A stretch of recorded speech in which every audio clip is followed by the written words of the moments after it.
ہمارے عالم اسلام کے علماء نے جب کتابیں لکھی ہے تو آپ کو حیرانگی ہوگی کہ کچھ کتابیں ایسی ہیں کہ جن کا عنوان ہی ہے 12 امام. کس نے کتاب لکھی؟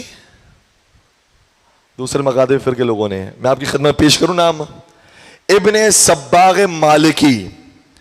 ہمارے مکتب سے تو نہیں ہے, امام مالک کے فالوور ہیں, مالکی ہے ان کا نام. ابن صباغ مالکی نے کتاب لکھی ہے الفصول المہمہ, اور اس کتاب کے اندر ہمارے 12 اماموں کی سوانح حیات بیان کی ہے. دوسری کتاب سبت ابن جوزی نے کتاب لکھی. انہوں نے اپنی زندگی کے آخری سے کتاب لکھی جس کا نام تھا تذکرۃ الخواص, یعنی اس امت کے جو خاص الخاص لوگ ہیں ان کا تذکرہ. اور وہ خاص الخاص کون ہے؟ وہ ہمارے 12 امام ہیں کہ جن کا اس کتاب میں ذکر کیا ہے. سبت ابن جوزی نے کتاب لکھی.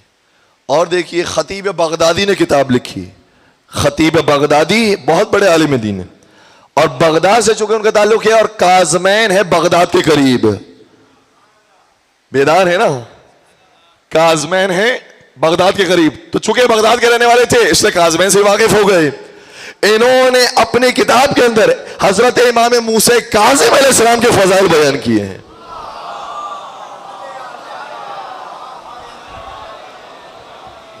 تو بہت بڑے بڑے نام ایسے ہیں کہ جو آپ کو ملیں گے کہ جنہوں نے ہمارے ائمہ اچہر مسلم کے فضائل بیان کیے ہیں.